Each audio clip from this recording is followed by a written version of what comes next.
Good morning, everyone, and thank you for coming out to today's Veterans Day ceremony. It's a great crowd out there, and I thank you all for coming and supporting the veterans. Veterans are super important to us here in Walpole, and it's obvious that that's the case. We're going to start this observance with an invocation from Pastor Anna Flowers.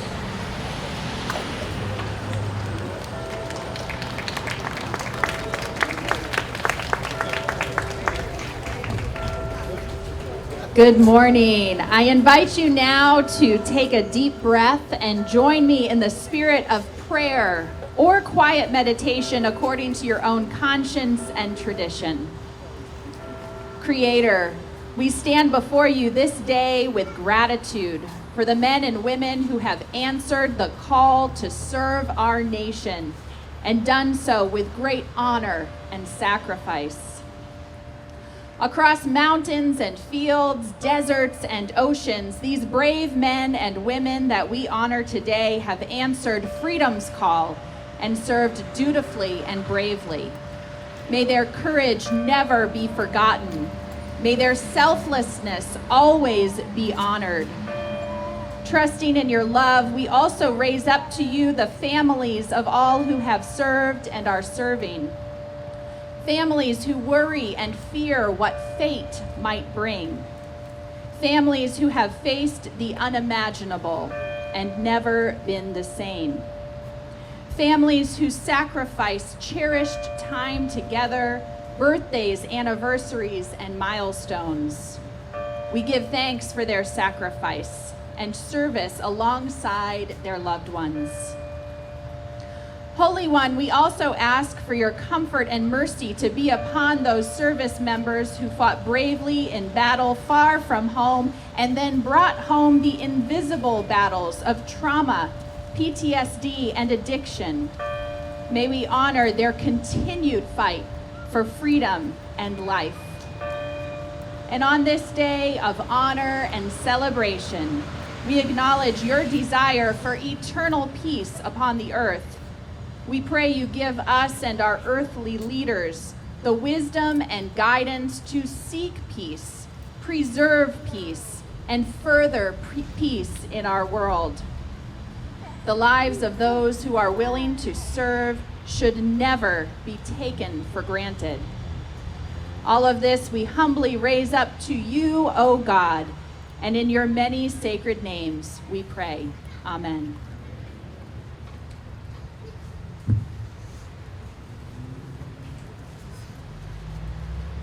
Thank you, Pastor Flowers. We are now going to have our proclamation read by Rocco Lewis.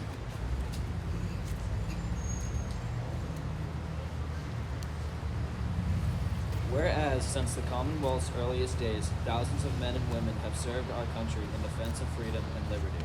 And whereas, on November 11, 1918, after 4 years of conflict, the armistice was signed in the forest of Compiègne by the Allied nations in Germany, ending World War I, the war to end all wars. And whereas, since that day, every November, people from around the nation have gathered to honor our veterans. And whereas, in November 2024, the world will commemorate the 106th anniversary of the armistice that ended the fighting in World War I at 11 a.m., November 11, 1918, the 11th hour of the 11th day of the 11th month. And whereas there are approximately 300,000 veterans living in Massachusetts, and whereas in the recognition of the sacrifices made by those who have served our great nation, Massachusetts remains committed to supporting its veteran community through the HERO Act, honoring, empowering, and recognizing our service members and veterans. And whereas today we are reminded of the great sacrifices and contributions our veterans have made to our country, and whereas we honor and salute those who have served our country throughout the generations with honor, patriotism, and courage.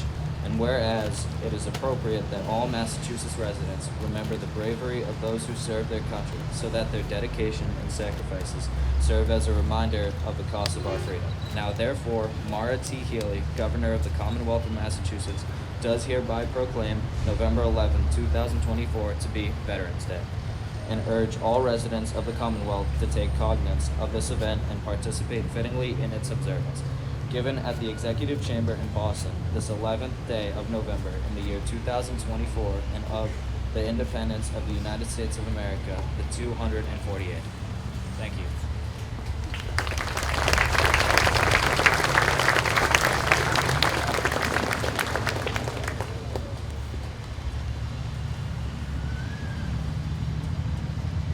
Thank you, Rocco. I would like to welcome one of the Boy Scouts to come up and lead us in the Pledge of Allegiance.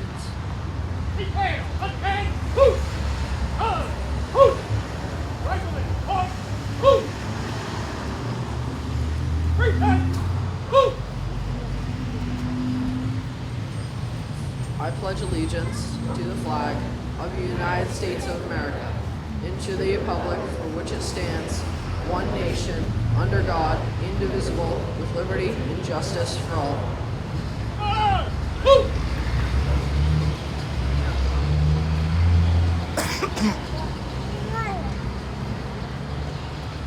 Thank you. Now I'd like to welcome Ziva Feinstein to sing the national anthem.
Whose broad stripes and bright stars through the perilous fight, o'er the ramparts we watched, were so gallantly stood, and the rocket's red glare, the bombs bursting in air, gave proof through the night that our flag was still there. Oh, say does that star-spangled banner yet wave o'er the land of the free and the home of the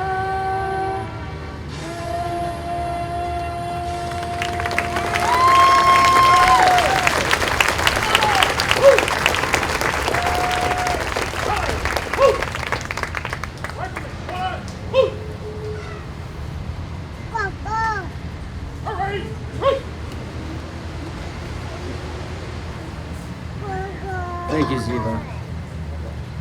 Now I'd like to acknowledge and thank Representative Vaughn for coming today.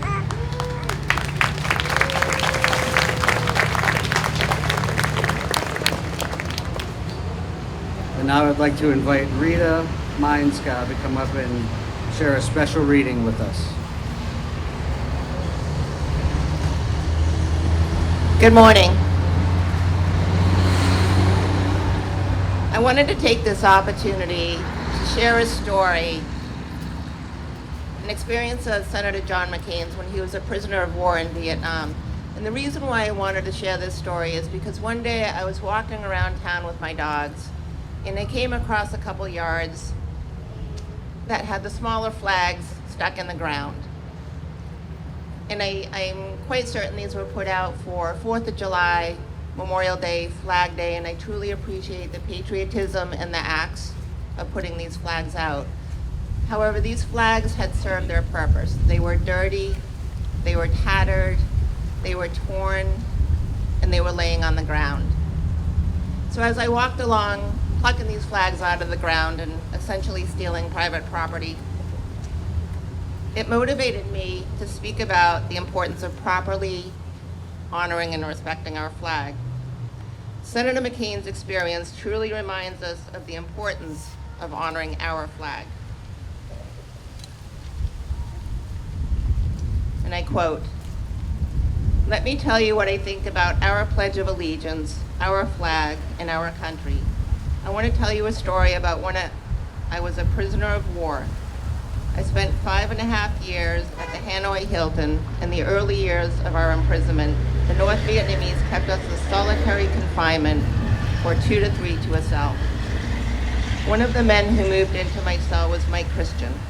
Mike came from a small town from Selma, Alabama. He was shot down and captured in 1967. The Vietnamese allowed some prisoners to receive packages from home, and in some of these packages were handkerchiefs, scarves, and other items of clothing. Mike got himself a piece of white cloth and a piece of red cloth and fashioned himself a bamboo needle. Over a period of a couple of months, he sewed the American flag on the inside of his shirt.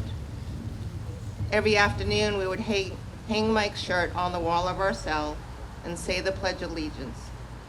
I know that saying the Pledge of Allegiance may not seem the most important or meaningful part of our day now, but I can assure you that for those men in that stark prison cell, it was indeed the most important and meaningful event of our day.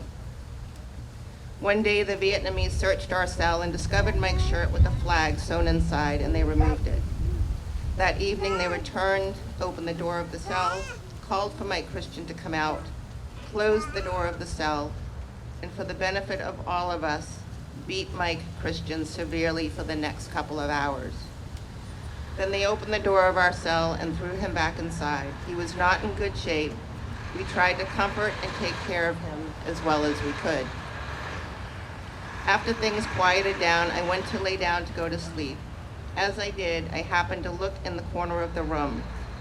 Sitting there beneath that dim light bulb with a piece of white cloth, a piece of red cloth, another shirt, and his bamboo needle was my friend Mike Christian, sitting there with his eyes almost shut from his beating, making another American flag. He was not making that flag because it made Mike Christian feel better. He was making that flag because he knew how important it was for us to be able to pledge our allegiance to our flag and to our country. Could I ask all the veterans in this audience to raise your hand?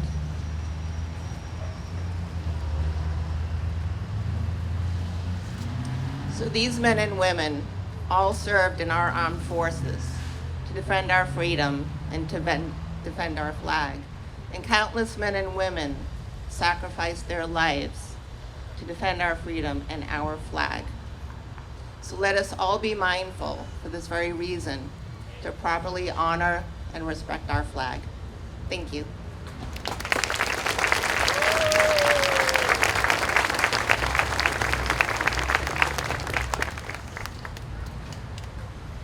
Thank you, Rita. Now I have the honor and privilege of introducing you to our keynote speaker for the day, Dave Camposano.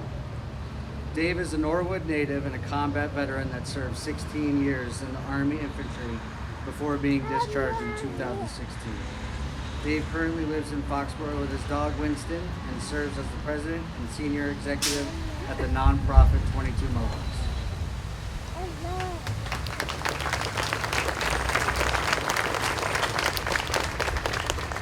Thank you, Ian. I appreciate that. Ian and I go way back, and he's an awesome VSO, and I'm proud to know that he's here in Walpole doing the veteran work. Thank you. As I walked up here, I saw the first face I saw was Sergeant Martin Conroy. If you look up at this pole right here, KIA, the Global War on Terror, U.S. Marine Corps. So I thought it's appropriate. I'm an Army veteran, but I want to say happy birthday to all our Marine Corps veterans out there, and thank you for your service.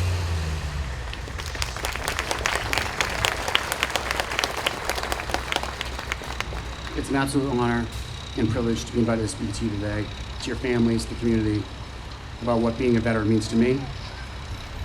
Again, thank you, Ian, and thank you to the town of Walpole for inviting me today. I want to say, first of all, thank you for everyone's service. I know that we bust each other's chops from time to time, being in different branches, but I can assure you, if we were in a bar or over at Raven's Nest together and something went down, each and every one of us would have each other's back. We would have each other's 12, and we would have each other's 6. And that's what I'm here to talk to you a little bit about today. I grew up in Norwood with 3 sisters and a brother. I have a daughter, Isabella, a dog, Winston, and my best friend and fiance, Stacy, is here also. I served in the Army and deployed in support of the Global War on Terror. I served in the 10th Mountain Division, the 82nd Airborne Division, and spent 2.5 years at the John F. Kennedy Special Warfare Center and School, training to become a Green Beret. I also worked as a wealth management advisor for 8 years, and along with Stacy, run the nonprofit 22 Mohawks that focuses on veteran suicide prevention. While on active duty and in the infantry, life was hard. We would carry heavy rucksacks filled with ammo, radio equipment, boots, dry uniforms, and we would walk in swamps all day. We would parachute out of airplanes and shoot out weapons day in and day out. When times allowed, we would talk about things we would do and the goals we wanted to achieve when we got out. Go to college, work on the family farm, become a shrimp boat captain, you know, the American dream. After being discharged, I learned very quickly that serving our country and fighting in combat was actually the easy part. Coming home and being a veteran, that's the hard part. Your service doesn't end when your uniform comes off. If anything, your mission becomes harder, because now you have an obligation to the men and women to your right and your left, and it's entirely up to you to hold yourself accountable. You don't have to get up every morning and do physical training. No one's making you. But just like on active duty, we are still obligated to protect one another at all costs. In 2014, while serving on active duty, I hurt my back and was assigned to an administration position while I waited to be discharged. During that time, I met Specialist John Hatfield, who was assigned to me. At the time, I didn't realize how significant my relationship with Specialist Hatfield would become. He was dealing with the same issue as I, and he beat himself up about not being able to serve in the infantry and parachute out of planes anymore. Every day he would show up to work sad and he would say, "Sergeant Camp, this stinks. Can you help me?" And I took John under my wing and would do my best to shelter him from the madness of being an injured, lower enlisted guy in the infantry. Being a lower enlisted guy in the infantry meant you were voluntold for every horrible detail you can imagine. Doing dishes, landscaping, and funeral details, and Specialist Hatfield hated every moment of it. It's not weak to feel down and need to ask for help and someone to listen. It's normal to feel down on occasion, and that's okay. It happens to us all sometimes. But it's not normal to feel so down to the point where you can't function and you start to think about suicide. There are 2 types of weak people in my opinion. One, when you're feeling down and you talk yourself out of asking for help or for an ear to listen. I promise you, you are not burdening anyone. Don't ever think that. 2 is when someone asks you for help or an ear and you shrug them off with a, "You'll be okay, suck it up." That's the weak man's out. Don't do that. Take every reach out as an opportunity to listen to your buddies. You may save their life, and someday you may need them to be your ear. During my time in the infantry, like I said, we would carry heavy rucksacks day in and day out. And if you've ever carried a pack that was more than half of your weight for hours, you know that it destroys you. It was not only physically painful, but mentally draining. As a warrior, we don't complain about how heavy our packs are or the pain that it brings us. Everyone is in pain, and complaining about it would make things worse, and it would crush morale. There's a saying in the infantry, "Embrace the suck," which meant suck it up, drive on, and don't be weak. So we learned early on not to talk about the pain, physical or mental. When a buddy would die in combat, the same held true. Although a different type of pain, an emotional pain, we would still have to suck it up and grieve later. Empathy didn't exist in the infantry. When the time came to take someone else's life, we had to shut off the ability to understand and share the feelings of another to do so. How could you kill the enemy if you were thinking about their family or children? During training, we would train reflexive fire on targets at the range, and those targets would pop up and they would look like Taliban fighters. Ready, up, and the target would pop up, and we would put 2 rounds to the chest and 1 to the face. When the time came to fire our weapons at an actual terrorist, we would deliberately do the same thing without thought. We had no time to think about the killing. We had no time to remorse. We taught ourselves to shut off physical pain, empathy, and mental pain. We did this for our survival, and it's a warrior's basic task. After training, year after year with this mentality, without emotion, it becomes us. It becomes our way of thinking, and that strategy worked very well when we were professional warfighters.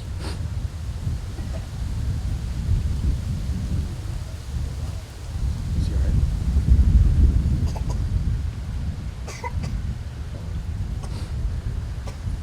My daughter and I, we love to watch movies on Friday night and eat pizza. For years, we've done the same routine. Watch 2 movies and eat pizza.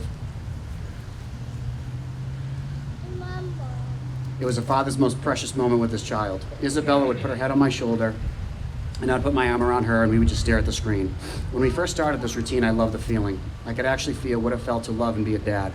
But as the years passed and my military service became more violent, and my memories of those experiences would be relived, I lost all ability to feel the same feeling.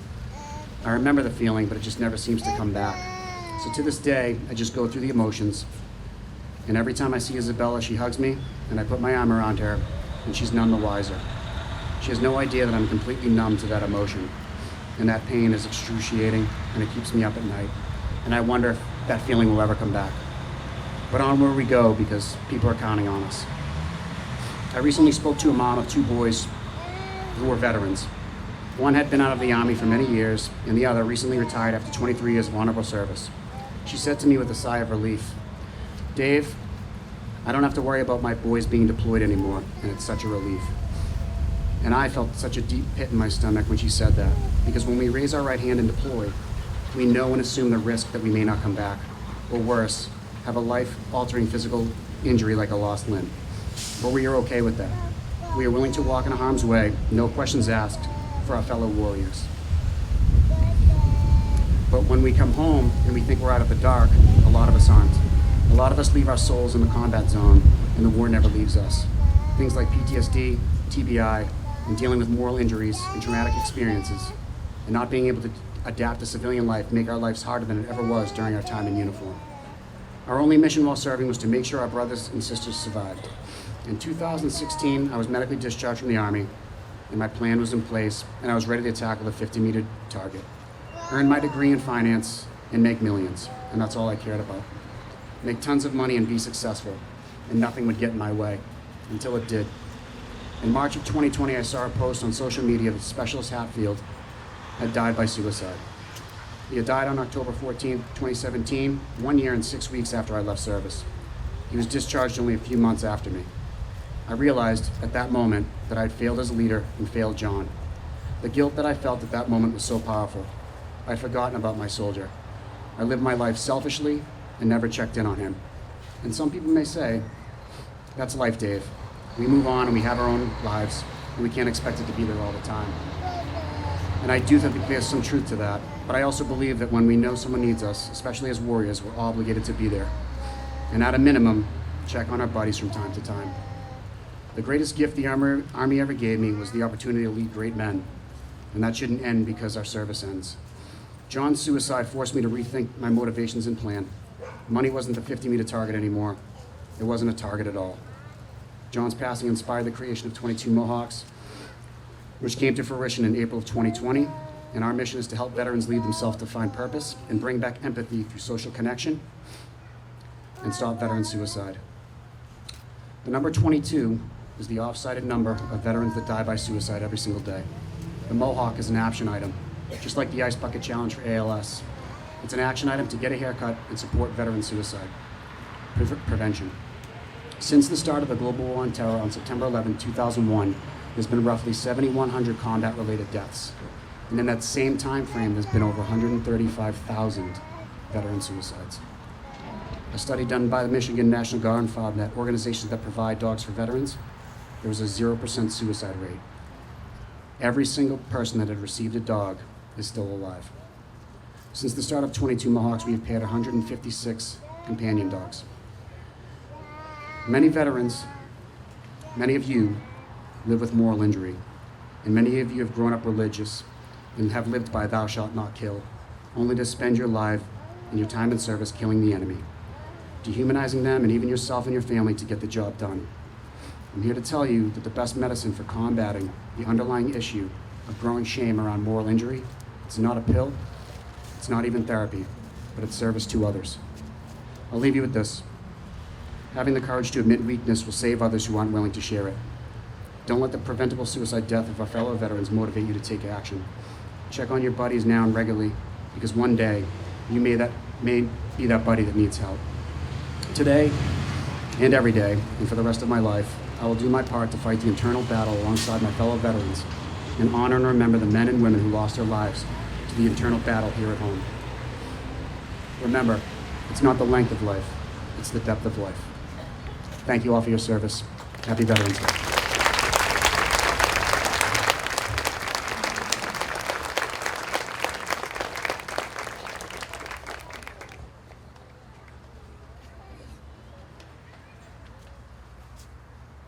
Thank you, Dave. I would like to take some time now to honor the Walpole Veteran Service Committee. The members of our Veteran Service Committee spend an incalculable amount of time throughout the year serving the veterans in our community. They've established a scholarship program, the Vet Aid program, and the Hometown Heroes Banner program to honor the veterans in our community. They spend hours planning and coordinating events like Walpole Day, once a month veteran coffee meetings, the Memorial Day Observance, Veterans Trip, and today's Veterans Day ceremony, just to name a few. With the members, they do an outstanding job and they deserve recognition for their tireless efforts to serve our veterans. Would the members of the committee please stand up for a moment of recognition?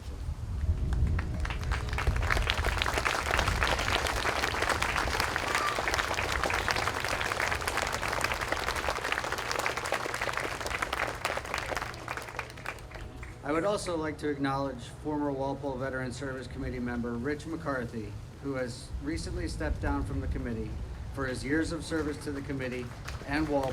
Rich, could you please stand up for a moment of recognition?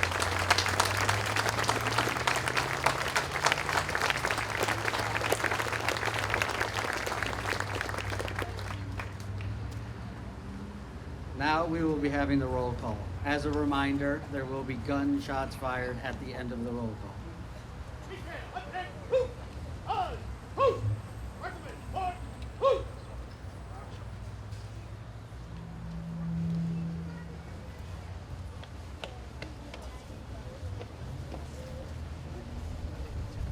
Thomas Manning Jr., Marine Corps, Korea.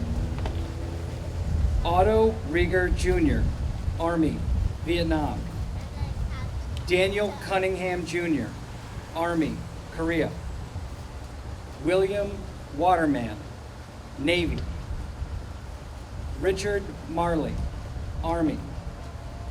Francis Quinn, Army, Vietnam. Gerald Fox, Army. Leo McAllis Jr., Army, Korea. Christopher Jackson, Air Force, Korea. Francis Sansone, Army, Korea. Richard Carey, Army, Vietnam. Joseph Halley, Air Force, Korea. Steele Lightbody, Navy, Vietnam. Robert Bishop, Air Force. Frederick Thompson, Army, Korea.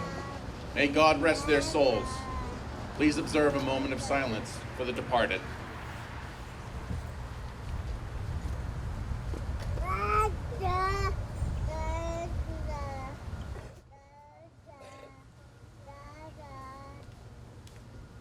Firing detail, salute the dead.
Next, we'll invite Ziva back up to sing America the Beautiful.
Thank you, Ziva. I'd like to welcome Pastor Flowers back up to the podium for the benediction.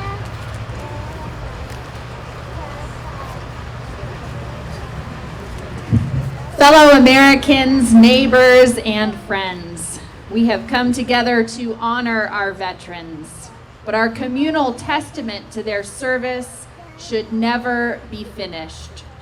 May we go from this place with a renewed commitment to walk in step with their spirit, their courage, and their honor. In these times of division, war, and turmoil, may we walk united as one nation, committed to the freedom and equality that these brave men and women have served to further in our world. Amen.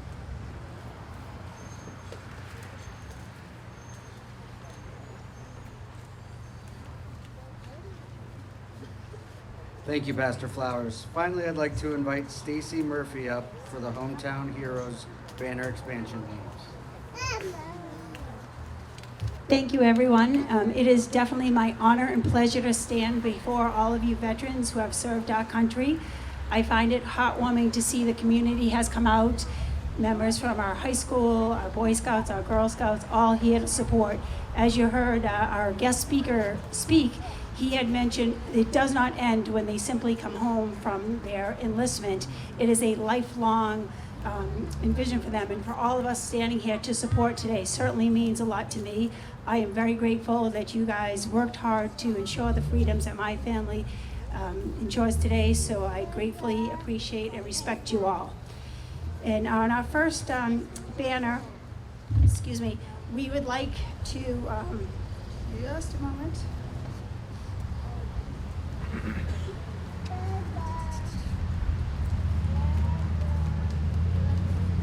The start of our banner program, today we would like to personally hand back a banner to Brian Patrick Collins' family, as he was hanging last year and he was killed in action in Vietnam, so we feel it our great honor that we pass this banner back to his family.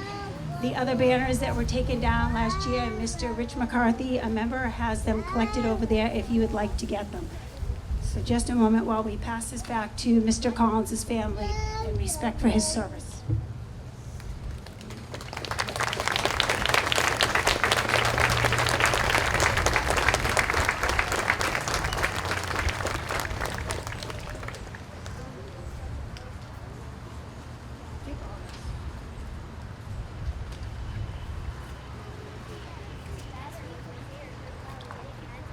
This year we were able to hang 20 banners, 16 of them you will find here, and 4 more are down by the town pond and across from the town hall.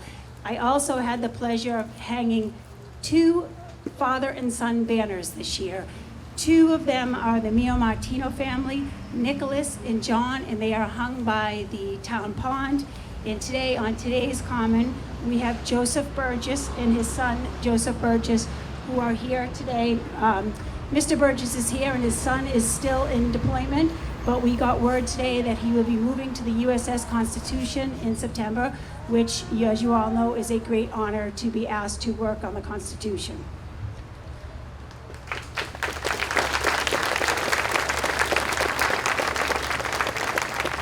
I will read the names and their service of the banners that are held here and on the Common. We have Michael W. Berry, Quartermaster, 2nd Class, Vietnam, U.S. Navy. Charles F. Ash, SP4, Cold War, U.S. Army. Joseph Paul Burgess Jr., IC2, Global War on Terror, U.S. Navy, who will be serving on the Constitution. His father, Joseph P. Burgess Sr., JO2, Persian Gulf, U.S. Navy Reserves. Charles D. Roma, CB, World War II, U.S. Navy. Richard Lawler, ABH-3, Vietnam, U.S. Navy. Edward W. Winslow, First Lieutenant, World War II. Mr. Winslow was killed in action. He received 3 Bronze Stars and a Purple Star, and there was a wonderful write-up from his captain talking about his heroism as he did go into the area to very much save a lot of his comrades on that very day. So a special gratitude to Mr. Winslow, who was killed in action.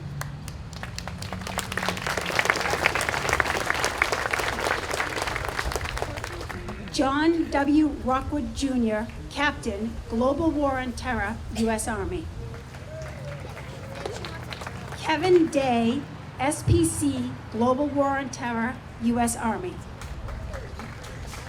Randolph Howard Jr., Lieutenant Colonel, Cold War, U.S. Army.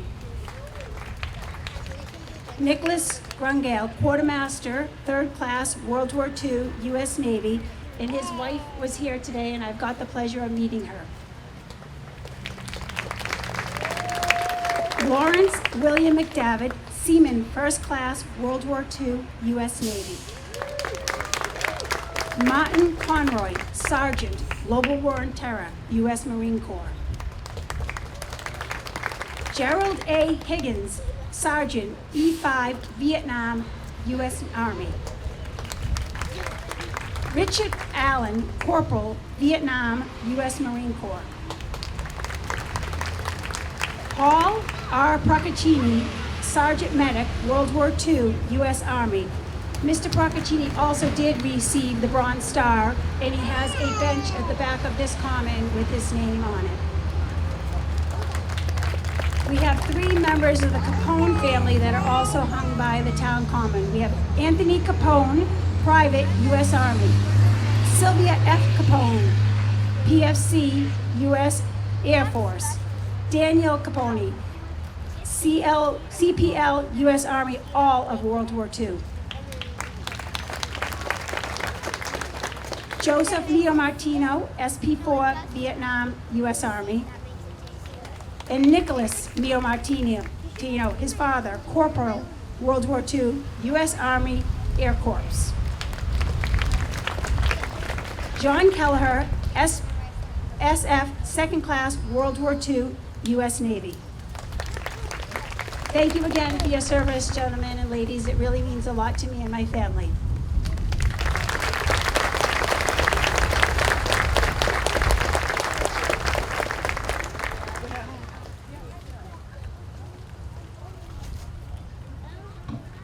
Thank you, Stacy. As we conclude today's Veterans Day observance, I'd like to take the time to thank a few people. I'd like to thank Representative Vaughn.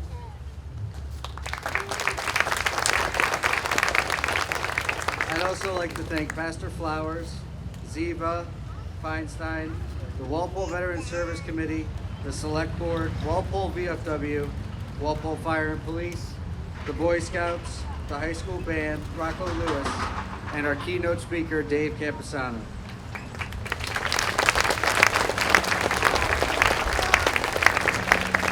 Also, thank you to everyone who attended today's observance, and I would like to extend the invite to all those in attendance to a cookout at the VFW at 109 Robbins Road here in Walpole. Thank you.